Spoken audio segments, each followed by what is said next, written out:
Le meilleur des mondes, écrit par Aldous Huxley, lu par Équilivre, livre audio.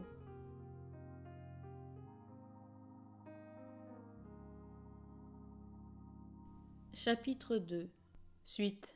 Il revint au petit Reuben. Au petit Reuben dans la chambre de qui, un soir, par négligence, son père et sa mère, avaient, par hasard, laissé en fonctionnement l'appareil de TSF.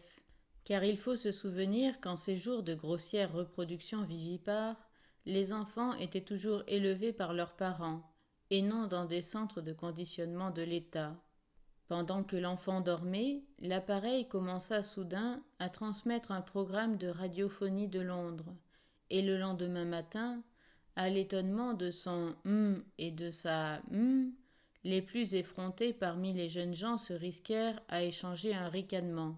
Le petit Reuben se réveilla en répétant mot à mot une longue conférence de ce curieux écrivain ancien, l'un des très rares dont on ait autorisé la transmission des œuvres jusqu'à nous, George Bernard Shaw, qui parlait suivant une tradition bien établie de son propre génie, pour le clin d'œil et la ricanement du petit Reuben.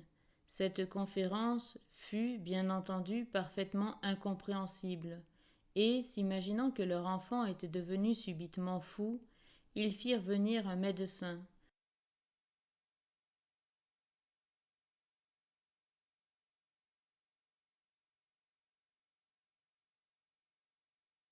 Celui-ci heureusement comprenait l'anglais, reconnut le discours pour celui que Shaw avait diffusé par TSF, se rendit compte de l'importance de ce qui était arrivé, et écrivit à ce sujet une lettre à la presse médicale.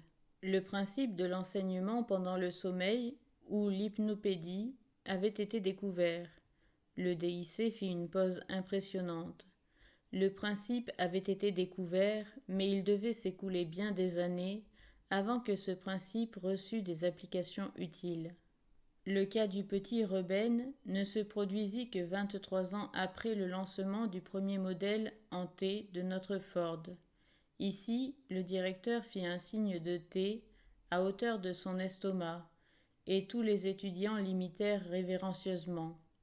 Et pourtant, furieusement, les étudiants griffonnèrent. L'hypnopédie, premier emploi officiel en l'an 214 de NF. Pourquoi pas plus tôt? Deux raisons. A. Ces premiers expérimentateurs, disait le DIC, étaient sur une mauvaise voie. Ils croyaient qu'on pouvait faire de l'hypnopédie un instrument d'éducation intellectuelle. Un petit garçon endormi sur le côté droit, le bras droit hors du lit, la main droite pendant mollement par-dessus le bord, sortant d'une ouverture ronde et grillagée dans la paroi d'une boîte. Une voix parle doucement. Le Nil est le plus long fleuve d'Afrique, et le second pour la longueur de tous les fleuves du globe. Bien qu'il n'atteigne pas la longueur du Mississippi-Missouri, le Nil arrive en tête de tous les fleuves pour l'importance du bassin, qui s'étend sur 35 degrés de latitude. Au petit déjeuner le lendemain matin, « Tommy, dit quelqu'un, sais-tu quel est le plus long fleuve d'Afrique » Des signes de tête en dénégation. « Mais ne te souviens-tu pas de quelque chose qui commence ainsi ? Le Nil est le… » Le Nil est le plus long fleuve d'Afrique, et le second pour la longueur de tous les fleuves du globe. Les mots sortent en se précipitant, bien qu'ils n'atteignent pas… Eh bien, dis-moi maintenant quel est le plus long fleuve d'Afrique. Les yeux sont ternes. Je n'en sais rien. Mais le Nil, Tommy. Le Nil est le plus long fleuve d'Afrique, et le second… Alors, quel est le fleuve le plus long, Tommy? Tommy fond en larmes. J'en sais rien, pleurniche-t-il. C'est cette pleurnicherie, le directeur le leur fit clairement comprendre, qui découragea les premiers chercheurs. Les expériences furent abandonnées. On ne fit plus de tentatives pour apprendre aux enfants la longueur du Nil pendant leur sommeil. Fort judicieusement, on ne peut apprendre une science à moins qu'on ne sache pertinemment de quoi il s'agit. Tandis que s'ils avaient seulement commencé par l'éducation morale, dit le directeur, conduisant la bande vers la porte, les étudiants le suivirent griffonnant désespérément tout en marchant et pendant tout le trajet en ascenseur, L'éducation morale qui ne doit jamais, en aucune circonstance, être rationnelle. Silence, silence, murmura un haut-parleur tandis qu'il sortait de l'ascenseur au 14e étage. Et silence, silence, répétèrent infatigablement les pavillons des instruments à intervalles réguliers le long de chaque couloir. Les étudiants, et jusqu'au directeur lui-même, se haussèrent automatiquement sur la pointe des pieds. Ils étaient des alphas bien entendu, mais les alphas eux-mêmes ont été bien conditionnés. Silence, silence. Toute l'atmosphère du 14e étage vibrait d'impératifs catégoriques. 50 mètres de parcours sur la pointe des pieds les amenèrent à une porte que le directeur ouvrit avec précaution. Ils franchirent le seuil et pénétrèrent dans la pénombre d'un dortoir aux volets clos. 80 petits lits s'alignaient le long du mur. Il y avait un bruit de respiration légère et régulière, et un murmure continu, comme de voix très basses chuchotant au loin. Une infirmière se leva comme ils entraient, et se mit au garde-à-vous devant le directeur. « Quelle est la leçon cet après-midi » demanda-t-il.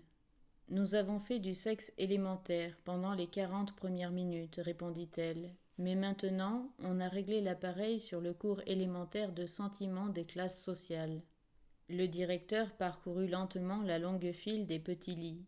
Roses et détendus par le sommeil, 80 petits garçons et petites filles étaient étendus, respirant doucement. Il sortait un chuchotement de sous chaque oreiller. Le DIC s'arrêta et, se penchant sur l'un des petits lits, écouta attentivement. « Cours élémentaire de sentiments des classes sociales, disiez-vous. Faites-le répéter un peu plus haut par le pavillon. » À l'extrémité de la pièce, un haut-parleur faisait saillie sur le mur. Le directeur s'y rendit et appuya sur un interrupteur. « Sont tous vêtus de vert, dit une voix douce mais fort distincte, commençant au milieu d'une phrase. Et les enfants delta sont vêtus de kaki. Oh non, je ne veux pas jouer avec des enfants delta. Et les epsilon sont encore pires.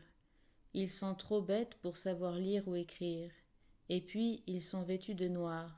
Ce qui est une couleur ignoble, comme je suis content d'être un bêta. » Il y eut une pause, puis la voix reprit. « Les enfants alpha sont vêtus de gris, ils travaillent beaucoup plus dur que nous parce qu'ils sont si formidablement intelligents. Vraiment, je suis joliment content d'être un bêta parce que je ne travaille pas si dur. Et puis, comme nous sommes bien supérieurs aux gamma et aux delta, les gammas sont bêtes. Ils sont tous vêtus de vert. Et les enfants delta sont vêtus de kaki. Oh non, je ne veux pas jouer avec les enfants delta. Et les epsilon sont encore pires. Ils sont trop bêtes pour savoir. » Le directeur remit l'interrupteur dans sa position primitive. La voix se tut. Ce ne fut plus que son grêle fantôme qui continua à marmotter dessous les 80 oreillers. Ils entendront cela répéter encore 40 ou 50 fois avant de se réveiller. Puis de nouveau jeudi et samedi de même. 120 fois, 3 fois par semaine, pendant 30 mois, après quoi ils passeront à une leçon plus avancée. Des roses et des secousses électriques, le kaki des deltas et une bouffée d'assa fétidia, liés indissolublement avant que l'enfant sache parler. Mais le conditionnement que des paroles n'accompagnent pas est grossier, et tout d'une pièce, il est incapable de faire saisir les distinctions plus fines, d'inculquer les modes de conduite plus complexes. Pour cela, il faut des paroles, mais des paroles sans raison. En un mot, l'hypnopédie. La plus grande force moralisatrice et socialisatrice de tous les temps.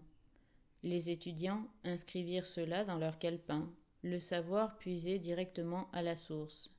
De nouveau, le directeur toucha l'interrupteur. « Si formidablement intelligent, » disait la voix douce, insinuante, infatigable. « Vraiment, je suis joliment content d'être un bêta parce que... » Non, pas tout à fait comme des gouttes d'eau, bien que l'eau, en vérité, soit capable de creuser à la longue des trous dans le granit le plus dur, mais plutôt comme des gouttes de cire à cacheter liquide, des gouttes qui adhèrent, s'incrustent, s'incorporent à ce sur quoi elles tombent, jusqu'à ce qu'enfin le roc ne soit plus qu'une seule masse écarlate, jusqu'à ce qu'enfin l'esprit de l'enfant ce soit ces choses suggérées, et que la somme de ces choses suggérées, ce soit l'esprit de l'enfant, et non pas seulement l'esprit de l'enfant, mais également l'esprit de l'adulte pour toute sa vie, l'esprit qui juge et désire et décide, constitué par ces choses suggérées. Mais toutes ces choses suggérées, ce sont celles que nous suggérons nous. Le directeur en vint presque à crier, dans son triomphe. Que suggère l'État? Il tapa sur la table la plus proche. Il en résulte par conséquent. Un bruit le fit se retourner. Oh, Ford, dit-il, d'un autre ton, voilà que j'ai réveillé les enfants.